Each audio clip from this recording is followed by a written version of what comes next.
বগাহাতীত পৰিণত মাৰ্ঘেৰিটাস্থিত ব্ৰহ্মপুত্ৰ বোৰ্ড। জহিক হৈ গৈছে মাৰ্ঘেৰিটাস্থিত ব্ৰহ্মপুত্ৰ বোৰ্ডৰ কাৰ্যালয়, কৰ্মচাৰী আৱাসগৃহ। গৰাখহনীয়া আৰু বান নিয়ন্ত্ৰণৰ বাবে গঠন হোৱা কেন্দ্ৰীয় এজেন্সি ব্ৰহ্মপুত্ৰ বোৰ্ডৰ যেন এতিয়া বগাহাতীত পৰিণত হৈছে। আছে গৰু নাবাই শাল, থকাতকৈ নথকাই ভাল যেন হৈছে ব্ৰহ্মপুত্ৰ বোৰ্ডৰ ক্ষেত্ৰত। এই বিভাগটোৰ দায়িত্বহীনতা দেখিলে আপোনাৰো চকু কপালত উঠিব। এই কাৰ্যালয়টোলৈ মন কৰক। জৰাজীৰ্ণ কাৰ্যালয়টোত নাই মানে নামফলক পৰ্যন্ত নাই। ভগ্ন জৰাজীৰ্ণ হাবিৰ মাজৰ গৃহসমূহ দেখি এয়া কোনো ভূত বাংলা দৃশ্য বুলি ভয় নাখাব। এয়া মাৰ্ঘেৰিটাস্থিত কেন্দ্ৰীয় এজেন্সি ব্ৰহ্মপুত্ৰ বোৰ্ডৰ কাৰ্যালয় তথা কৰ্মচাৰী আৱাসগৃহৰ দৃশ্যহে। কাৰ্যালয়টো এগৰাকী চতুৰ্থ বৰ্গৰ অস্থায়ী কৰ্মচাৰীয়ে জানিবলৈ দিয়া অনুসৰি কিছু বছৰ পূৰ্বে কাৰ্যালয়টো চুবুৰীয়া অৰুণাচল প্ৰদেশলৈ স্থানান্তৰ কৰা হৈছে।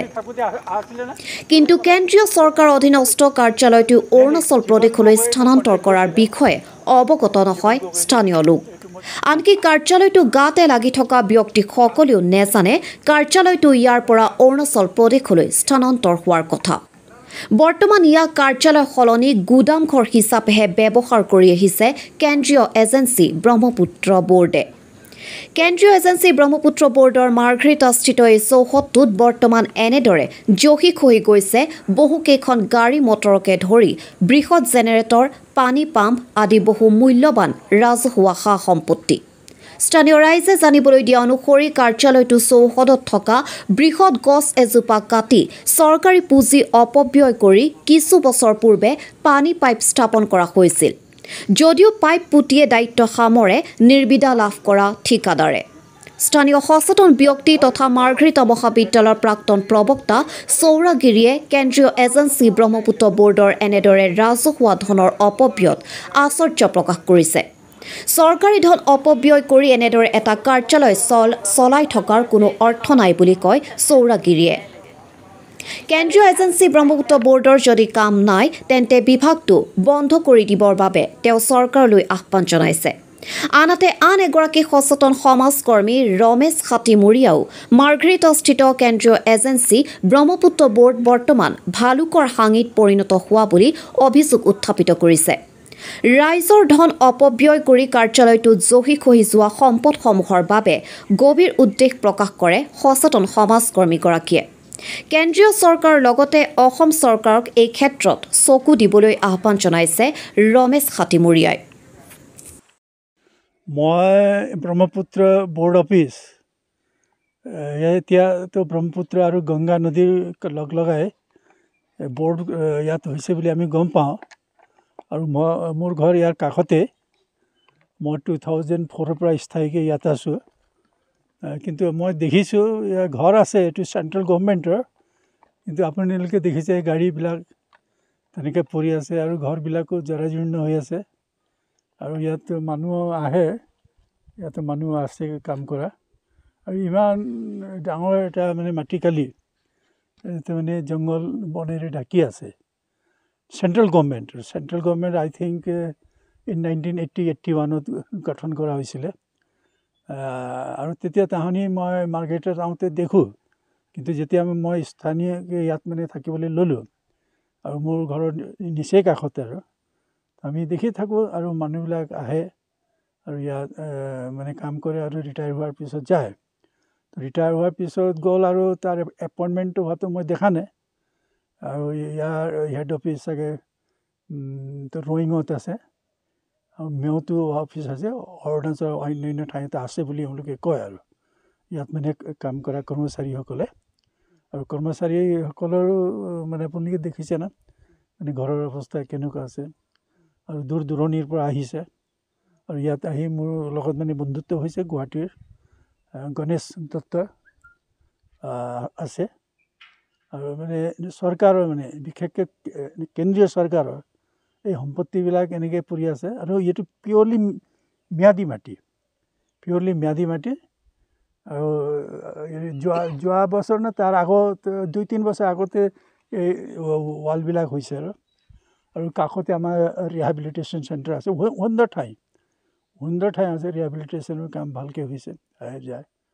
সেৱা ৰিহেবিলিটেশ্যন এই ধৰণে অফিচটো যদি মানে চৰকাৰে এতিয়া কি কৰে কি নকৰে আমিতো নাজানো এইটো চেণ্ট্ৰেল গভৰ্ণমেণ্টৰ ৱাটাৰ ৰিচোৰ্চেছ আছে গভৰ্ণমেণ্টৰ দুটা গাড়ী মানে ভাল ভাল গাড়ী জিপচি গাড়ী পৰি আছে জীপ গাড়ী পৰি আছে ইমান মানে ভাল সম্পত্তিবিলাক পৰি আছে দেখি আমাক মানে বেয়া লাগে কেতিয়াবা কাৰণ আমাৰতো ইয়াত মানে এই ইনকাম টেক্সৰ ইয়াত মানে কিবা কিবা হ'লেতো অংশ ইয়াত মানে কামত আহিছে গতিকে ইয়াৰ কৰ্মচাৰীবিলাকে বিশেষকৈ জানে আৰু মইতো এনেকৈ দেখা উপৰি এইটো আৰু কৰ্মচাৰী যদি ইয়াত আছে আপুনি দুআষাৰ তেওঁলোকৰ পৰা জানিব পাৰিব ধন্যবাদ এতিয়া মই ইয়াতে কেজুৱেল লেবাৰ হিচাপে কাম কৰি আছোঁ মোৰ মোটামুটি এবছৰ হ'ল এতিয়া ব্ৰহ্মপুত্ৰ বৰ্ডৰ কাম কৰিছে বান নিয়ন্ত্ৰণৰ এতিয়া অফিচটো আছে এইটোত আমাৰ মাৰ্ঘেৰিটাটোত এইটো ষ্ট'ৰ হিচাপে ৰাখিছে ইয়াৰে অফিচটো মেও গুচি গৈছে এইটো আমাৰ অৰুণাচলৰ আণ্ডাৰত আছে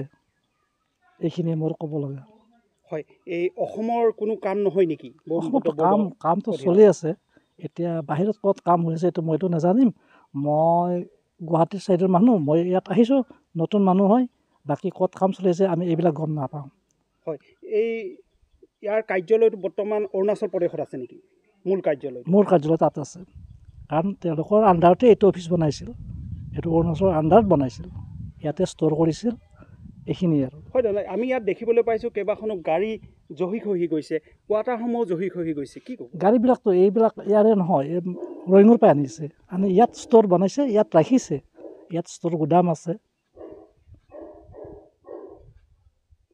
এইটোতো চিৰন্তন সত্য ভালুকৰ হাঙিত বগাহাতীত পৰিণত হৈছে ব্ৰহ্মপুত্ৰ ব'ৰ্ড বুলি আমি খালি শুনাহে পাইছোঁ কিন্তু কামটো আজিলৈকে দেখা নাই এই ইমানখিনি মাটিৰ কালি এইকেইজন মানুহৰ তেওঁলোকৰ যি ঘৰবিলাক দুৰৱস্থা দেখিলে আপোনাৰ গম পাব যে ব্ৰহ্মপুত্ৰ ব'ৰ্ডটো কেনেকৈ চলি আছে কিন্তু টকাটোতো আহে প্ৰত্যেকেতো দৰমহাটো পায় ইয়াৰ ফাণ্ডো আহে ফাণ্ডবিলাক ক'লৈ যায় সেইটোহে ধৰিব নোৱাৰোঁ খালি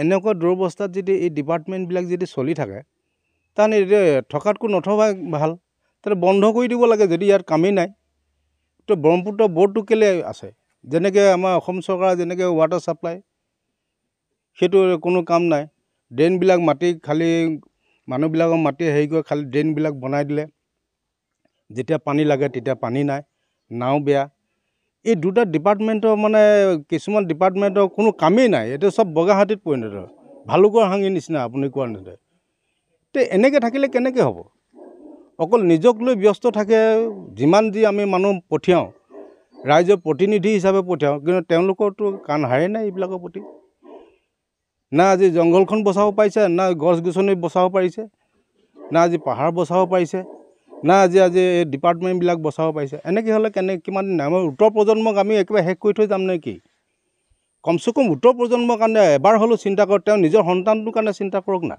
বেলেগৰ কাৰণে চিন্তা কৰিব নালাগে তেওঁলোকে নিজৰ সন্তানটো যে কালিলৈ যে বায়ুৰ অভাৱত যে মৃত্যুবৰণ কৰিব পানীৰ অভাৱত যে মৃত্যুত চট পঠাই থাকিব এই কথাটো অকণ চিন্তা কৰক তেওঁলোকে বাকীবিলাকৰ কথা চিন্তা কৰিব নালাগে তেওঁ নিজৰ সন্তানটোৰ কাৰণে চিন্তা কৰকচোন কোনটো ডিপাৰ্টমেণ্ট ভাল হৈ আছে শিক্ষাৰ পৰা আদি কৰি একদম এই ব'ৰ্ডৰ এইবিলাক ডিপাৰ্টমেণ্ট এইবিলাক গাড়ী একদম ভাল গাড়ী এইবিলাক এনেকৈ খতম হৈ গৈছে চৰকাৰৰ ধন মানে এনেকেই অপচয় হৈ গৈছে আৰু চৰকাৰৰ ধন নহয় সেইবিলাকতো পাব্লিক প্ৰপাৰ্টি হয় পাব্লিকৰ ধন এইবিলাক প্ৰত্যেকজন আজি ভিক্ষাৰীজনো আজি দিছে টেক্স আজি ধনীজনো টেক্স দিছে ভিক্ষাৰীজনেও টেক্স দিছে তেতিয়া সেই টেক্সৰ পইচাবিলাক যদি ভাল যদি সৎ ব্যৱহাৰ কৰিলেহেঁতেন নিশ্চয় আজি অসমখন আগবাঢ়ি গ'লহেঁতেন নাই একোৱেই নাই আজি বিকলাংগ ডে পাতিছে আজি বিকলাংগ ডেত আজি বিকলাংগসকলক যদি এটা সংস্থাপন দিলেহেঁতেন 1250 টকাই কি চলিব একো নচলে তেওঁ জীৱনটো চলিব জানো 1250 টকাই যদি তেওঁলোকে চৰকাৰে যদি চিন্তা কৰিলেহেঁতেন তেওঁলোকে এটা সংস্থাপন দিয়ক না এখন দোকান খুলি দিয়ক তেওঁ দোকানৰ কাৰণে কিবা এটা অৰিহণা মাননি দিয়ক কিবা এটা হেৰি এটা খুলি দিয়ক খুলি দিলে নিশ্চয় তেওঁলোকো উপকৃত হ'ব ঠিক আছে ধন্যবাদ কিমান কম ধন্যবাদ